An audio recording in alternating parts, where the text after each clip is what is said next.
પ્રેસમાં છું, મારું નામ કાજલ સુવા છે, હું BS9 છું, મારી અટકાયત કરવામાં મિત્રો આપ જોઈ શકો છો પ્રેસ વાળા મીડિયામાં હોવા છતાં પણ એમની પણ અટકાયત કરવામાં આવી રહી છે.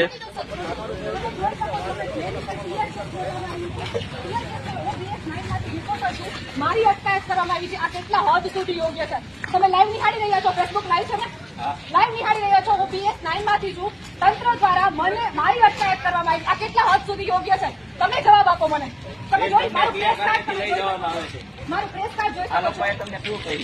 કઈ નહીં, હું બસ મારી રીતે મારી ફરજ બજાવતી હતી. ટેરેસ ઉપર રિપોર્ટિંગ કરી રહી હતી. ટેરેસ ઉપરથી મને પકડી અને નીચે લઈ આવવામાં આવી. મારી સાથે ગેરવર્તણૂક વર્તન કરવામાં આવ્યું. મને હાથ પકડી અને નીચે લઈ આવી. શું કામ? હું મારી ફરજ નિભાવું છું. જે રીતે મીડિયા પોતાની ફરજ ઉપર છે, તે રીતે પોલીસ તંત્ર પોતાની ફરજ નિભાવી રહ્યું છે. નહીં મેં તમારો હાથ છોડી દો, હું પ્રેમથી ચાલીશ.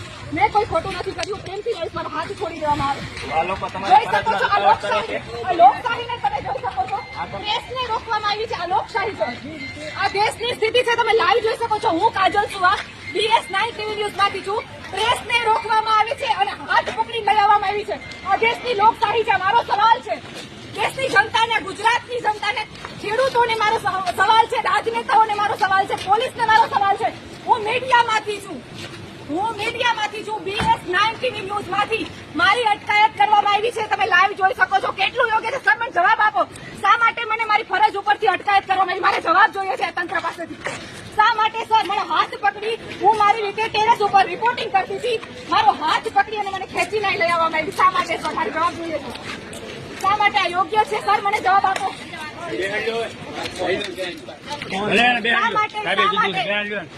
આ જોઈ શકો છો. શા માટે કરી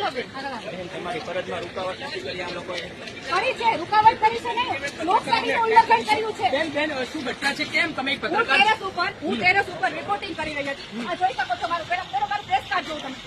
BS9 ટીવી ન્યૂઝ રાજકોટથી. મારું નામ કાજલ સુવા છે અને હું પ્રેમથી રિપોર્ટિંગ કરી રહી હતી. 3 દિવસથી રિપોર્ટિંગ કરી રહી છું અને પ્રેસ દ્વારા મારી અટકાયત કરવામાં આવી. આ લોકશાહી પોલીસ દ્વારા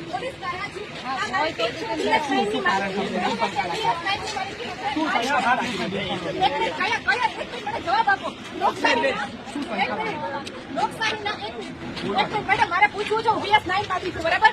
મારી અટકાયત કરવામાં આવી. મારા દેશને મારો સીધો સવાલ છે, મુખ્યમંત્રીને મારો સીધો સવાલ છે. શા માટે મારી અટકાયત કરવામાં આવી? પેલા મને જવાબ આપો. તંત્ર મને જવાબ આપે. શા માટે મારી અટકાયત કરવામાં આવી છે? પોલીસના જવાબ મને જવાબ આપો. મેડમ મને જવાબ આપો. ક્યાં કઈ હેઠળ મારી અટકાયત કરી છે? તમે મને જવાબ જોઈએ છે. પેલા મારો પ્રેસ કાર્ડ છે. શા માટે? નહીં, હું જ્યાં સુધી ગાડીમાં નહીં બેસું, જ્યાં સુધી મને પ્રશાસન જવાબ ન આપે. શા માટે મારી અટકાયત કરવામાં આવી છે? નહીં મેડમ મને જવાબ જોઈએ છે. મારે જોઈ શકો છો પત્રકાર છે, મીડિયામાં હોવા છતાં પણ તેમને લઈ જવામાં આવે છે. કોઈ જવાબ તંત્ર દેતું નથી. બેન તમે કાંઈક એની અટકાયત શું લેવા કરો એ તો કહો. પત્રકારને પણ શા માટે રોકવામાં આવી રહ્યા છે?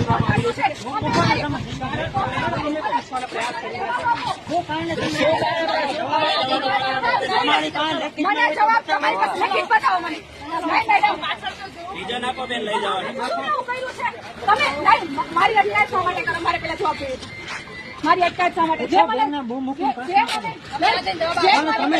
આપો ને. તમે શા માટે લઈ જાઓ છો? શા માટે લઈ જાઓ છો મને? હું મારી ફરજ ઉપર હતી. જેમ તમે તમારી ફરજ ઉપર છો, મેં તમારા ઉપર પથ્થરમારો કર્યો છે. હું મારી ફરજ ઉપર હતી. શા માટે મારી અટકાયત કરવામાં આવી છે? મારે જવાબ જોઈએ છે. શા માટે? આ તંત્રની કેવી નીતિ છે? મારે જવાબ જોઈએ છે.